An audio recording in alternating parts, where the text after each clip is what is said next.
Cheers, guys.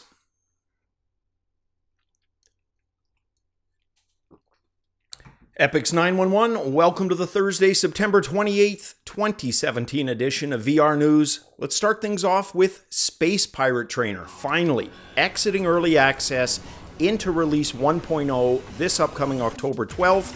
It's going to release for the Vive and the Rift, but also getting placed onto the Windows Store for the various Windows VR headsets when they finally launch. The devs, iLlusions, crafting a pretty damn good game. When I get asked to describe the game, what it most reminds me of, I keep coming up with, imagine taking one of the old arcade shooters, a game like a Galaga, for example, converting that to virtual reality and putting you in the role of the player's ship.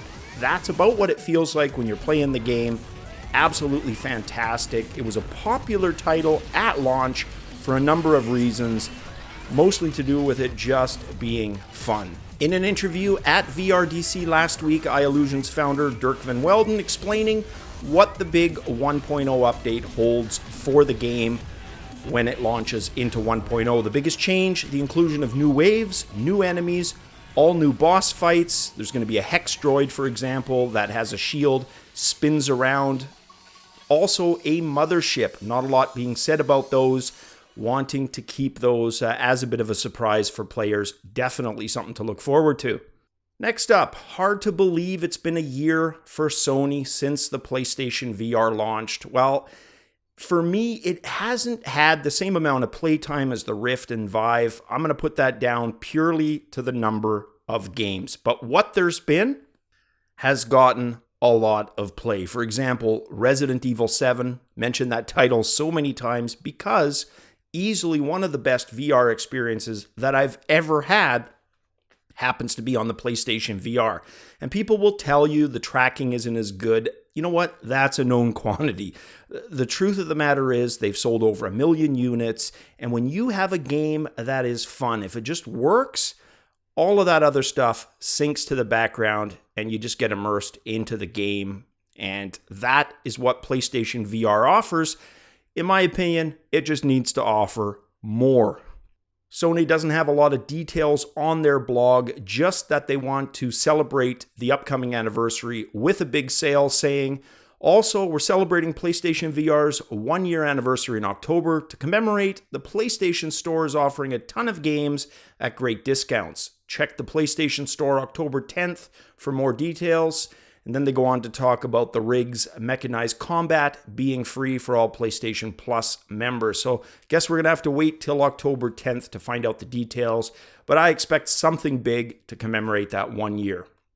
And next up, I think one thing most of us will agree on is that there have been a lot of wave-based releases. And they tend to be hit or miss. When they hit, they can hit well.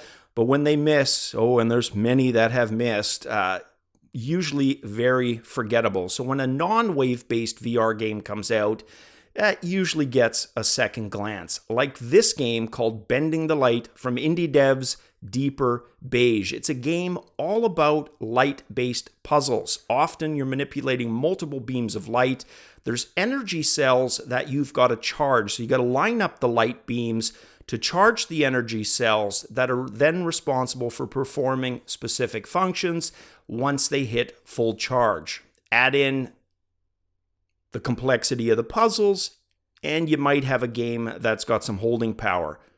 You've also got to deal with different shades of light, which all react differently. According to the devs, the game contains 40 levels, also hidden puzzle levels embedded within those 40. The game launches today for $15 US.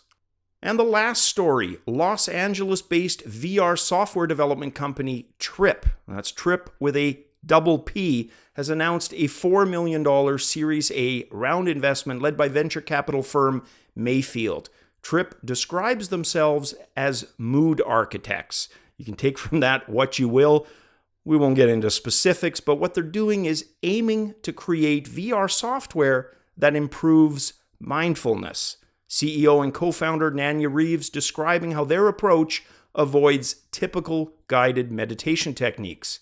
We are combining multiple elements to create a completely immersive, supercharged experience that is crafted to put users in a different headspace, using visuals, sounds, and targeted interactivity to first create a state of calm.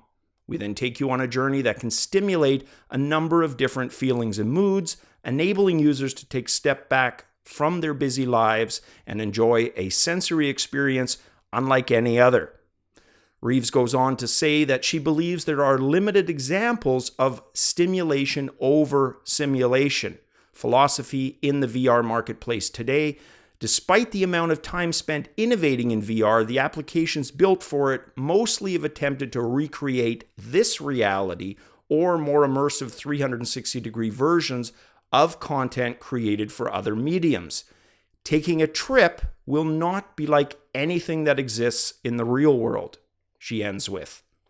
No specific platform or dates have been announced, but TRIPP is targeting VR hardware first, with an eye on bringing their software to mixed reality in the future, saying they want TRIPP to feature on every meaningful device that has deep immersion capabilities. Probably the closest equivalent to this type of program would be stuff like Milk Drop, some of the older programs like Jeff Minter's Trippatron that I've mentioned. Definitely worth checking out if that's the kind of thing that you're into. Definitely promising you lots of colors. There's going to be a lot of colors. And with that said, guys, Thursday to a close. We know what that means. Gamin' Friday. And we're going to try this again at the end of the program a little different. That about does it. Guys, as always, cheers.